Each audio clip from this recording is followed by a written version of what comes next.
Dan and I have covered this a little bit on the Hey MK pods, but I haven't really heard too much about what you have thought so far about Greg Newsome and what Greg Newsome said, right, when we were when I was at the Super Bowl, and that's when he answered no when a reader or a fan asked him if he would be open to playing inside again this year, and he gives the big NO. So I've kind of given, some of my thoughts on this, and I'll share a little bit more, but I'm just wondering, what do you think? And if you were the Cleveland Browns, what would you do about this situation?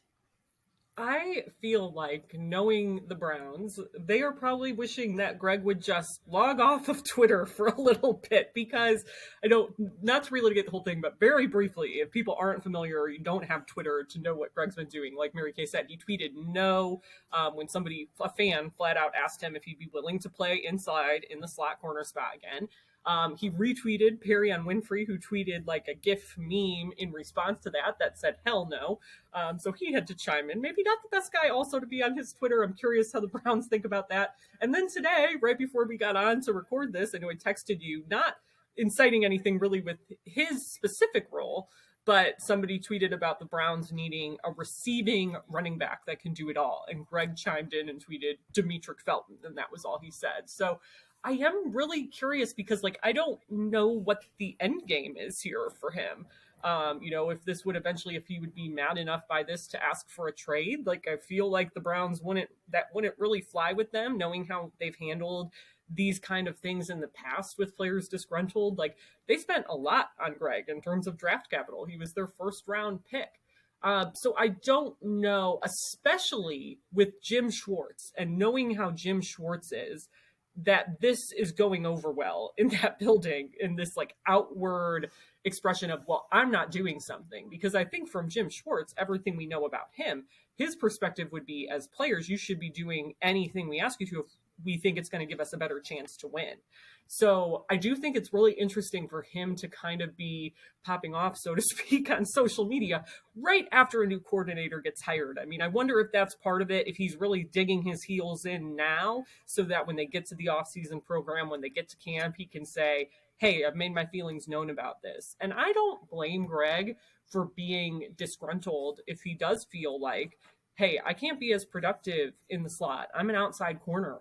But at the same time, if the Browns really like Martin Emerson, you're going to have to trade off with him, or you're going to have to play some slot so they can get all three of you in more between MJ, Greg, Denzel Ward. So I do think it's some interesting drama that I think Dan said might not ultimately, it feels like it might not amount to anything ultimately, right? It's February, guys on Twitter, oh well. But it is an interesting sentiment to see him digging his heels in on this deep at this point in the offseason. Yeah, I mean, cornerbacks, do like to play on the outside. That's where you put your best guys. That's where you make your money.